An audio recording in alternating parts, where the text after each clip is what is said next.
Some breaking news to bring you now. We have just had this statement from the IDF about the investigation into the killing of 7 aid workers in Gaza in an Israeli airstrike.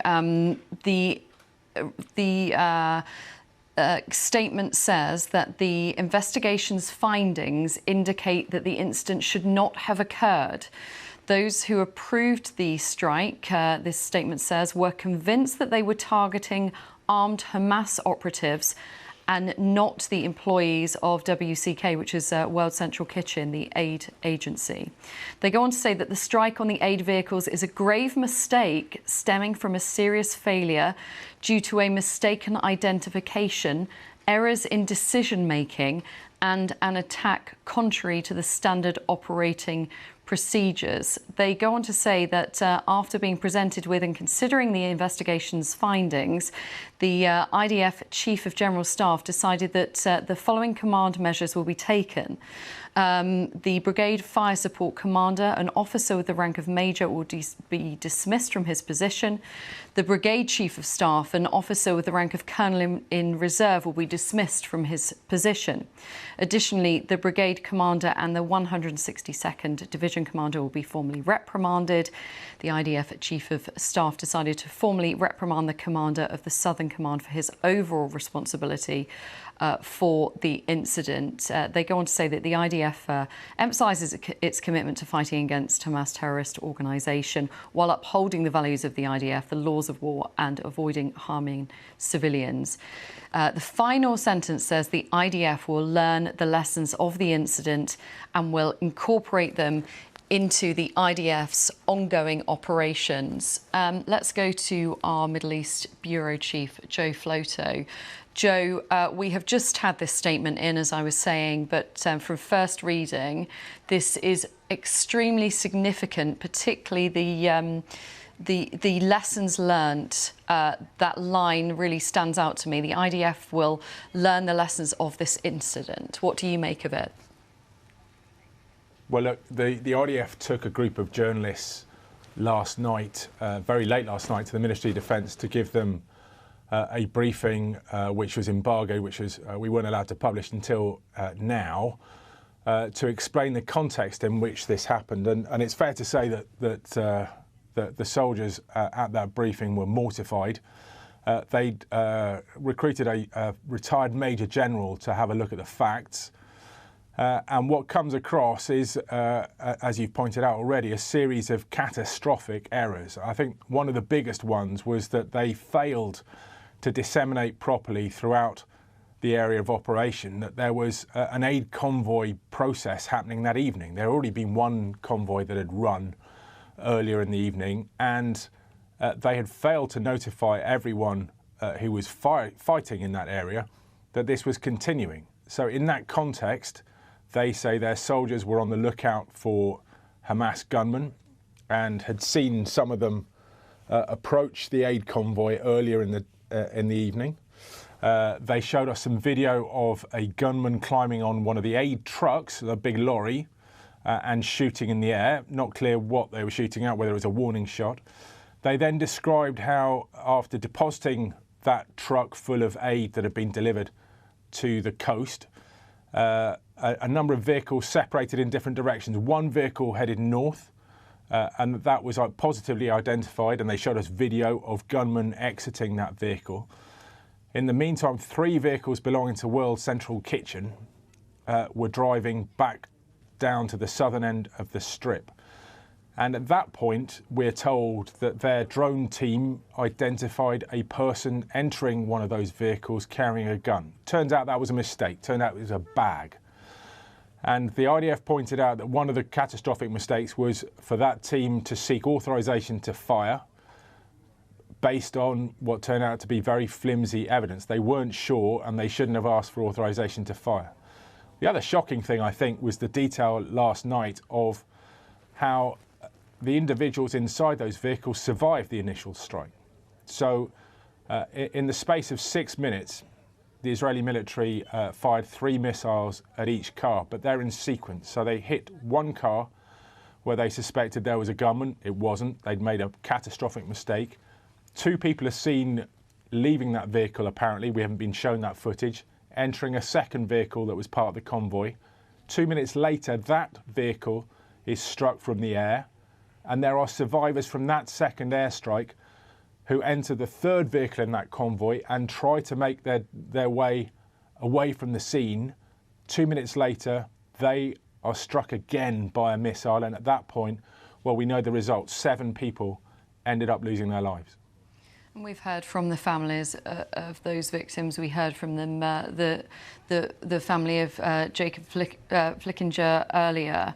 There has been speculation that they were targeted directly, but that in this statement they are absolutely conflicting that, and they are saying that this is a mistake.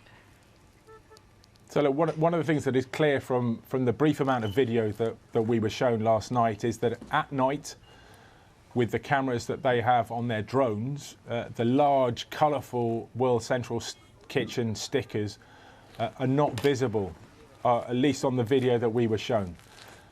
And the Israeli military wanted to stress that at no point did their soldiers believe that this was an aid convoy. They thought that they were gunmen. However, there are very simple remedies to be able to identify vehicles at night from drones. All military vehicles have got special reflective tape that could have been used, but most importantly, there was no way to contact the team on the ground. So the Israeli military said that once they'd spotted a gunman earlier in the evening, they made an attempt to contact World Central Kitchen, contacted their coordination centre, which I understand is in Washington. They were unable to reach their people on the ground. Now, we're told by aid agencies that this is a frequent event. The phone system is obviously deeply dysfunctional. Satellite phones don't work very well. And we're told by the aid agencies that the IDF themselves prohibit the use of radios. So it was impossible to contact them. But the bigger context is that this was an aid operation that was effectively sponsored by the IDF. These shipments from Cyprus directly to northern Gaza have been something carried out under the auspices of the IDF. They were providing security that evening. And not to have told everyone involved in operations in that evening that there were civilians in the area appears to be one of the most serious failings in this whole affair, which is why the commander of Southern Command, so that's one of the most senior jobs in the IDF, has been formally reprimanded by the Chief of Staff. In the statement, they also say we express our deep sorrow for the loss and send our condolences to the families and the WCK organisation. They say we consider the vital humanitarian activity of international aid organisations to be of utmost importance. We'll continue to work to coordinate and assist their activities while ensuring their safety and safeguarding their lives. I mean, we know that those it looks like those crossings will at some point be opened. But do you think this could therefore have an impact on those aid organisations? Because, you know, if they know that this could happen, that this is a mistake, will they put their staff at potential risk?